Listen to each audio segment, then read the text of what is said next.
Picture this: two direct sales professionals, both work 20 hours a week in their business.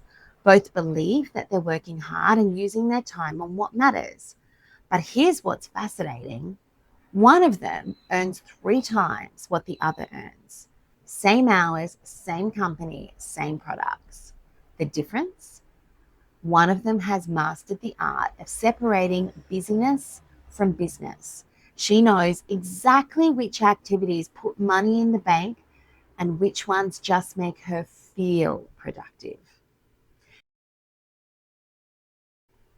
It's a good thing to wonder, and I'm wondering if you recall that when your goals align with your purpose, they happen.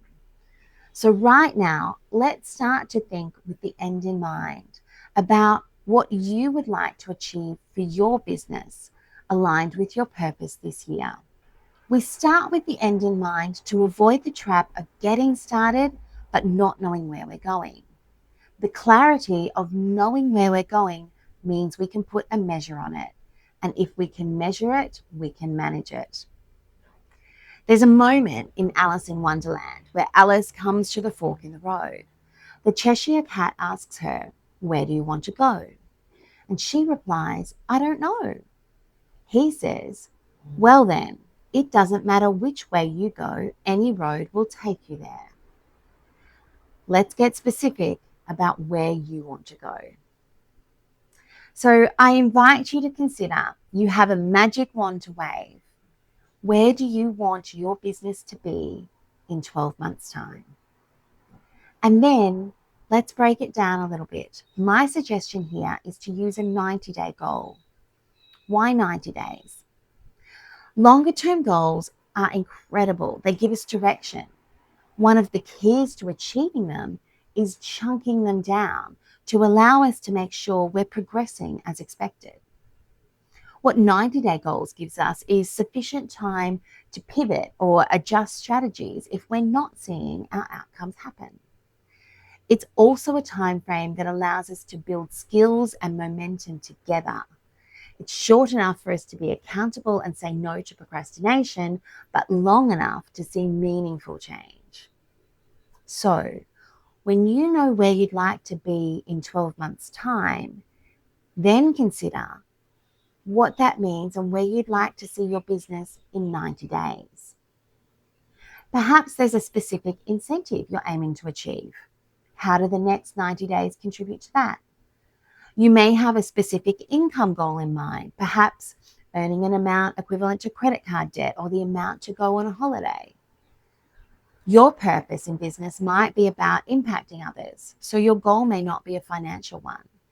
It's important that we can still measure your outcome, though, so we can measure that impact. So if this is you, identify how you can translate the value of that impact. It often still comes down to a sales volume. Think about the number of people that you want to impact in the next 90 days. What sales volume would that equate to? So pause the video now, recording where you want your business to be in 12 months' time and in 90 days. And when you're ready, press play again. Well done, friend. Now that you have got a goal in mind to work with, we need to start identifying how you achieve it. How do you climb the ladder? Where do you need to focus to get the best results for your time? There's a difference between busyness and business. I have seen so many talented people spend hours organizing their workspace, their calendars, perfecting their social media graphics, updating their customer database, all important tasks.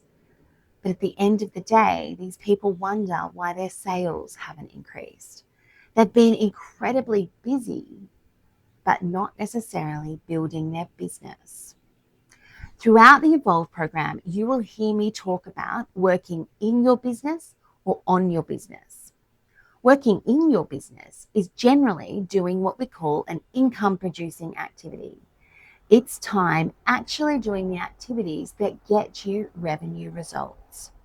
Whereas working on your business is the planning, support, and organization of your business.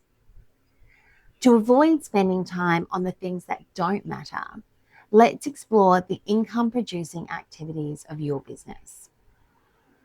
So, what is an income producing activity? It's simply something that directly generates revenue rather than supports your business.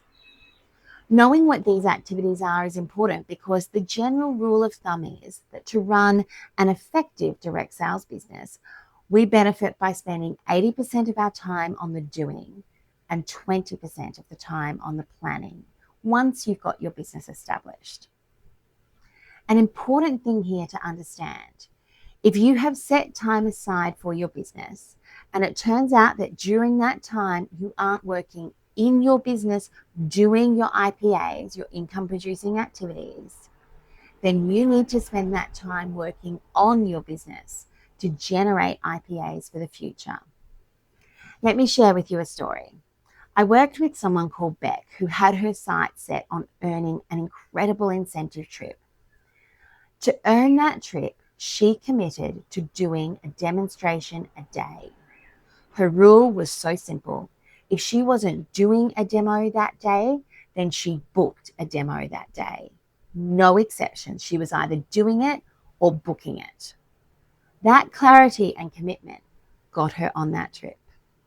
That's the benefit of knowing your IPAs. So write down everything that you do in your direct sales business. Then place a tick next to the ones that directly produce income. So pause the video now and do that activity.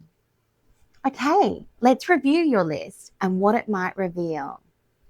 Realistically, in direct sales, the list of IPAs is actually quite small. Booking demonstrations or booking appointments to show your products, actually demonstrating your product, whether that is one-to-one, in groups, online, in your home, at vendor events like pop-ups or markets, prospecting calls, leads, follow-ups, requests for referrals, recruiting, upserving customers, so offering them additional products for their journey. What's not an IPA? Newsletters, customer email series, updating your website or your blogs, social media for awareness. This is all busy work and has a place, but it doesn't directly bring in revenue. Now, a quick word here about social media. If you are a social seller or a social networker, then social media is absolutely an IPA. But be aware, it is generally passive selling rather than active selling. If there is an active selling activity available to you instead, that will always be more effective for your business. Now, if you aren't a social seller, then be really conscious of how much time you're spending on socials to build your awareness or your personal brand. It absolutely has a place, but it can be a rabbit hole. Again, if you're spending most of your business time on non-IPAs, then this is a good opportunity to redirect what you're doing. Here's an example. You might say to me, I've seen the new promotions and I've got my customer newsletter and my social set up for the month promoting the offers. Well done, you. But what does your diary of product demonstrations or one-to-one follow-ups look like? I've heard it said, procrastination loves to hide behind planning. I repeat, friends, procrastination loves to hide behind planning. So use this opportunity to reflect and assess. Are you spending your time in business wisely climbing the ladder, or are you actually just wandering around at the bottom of it?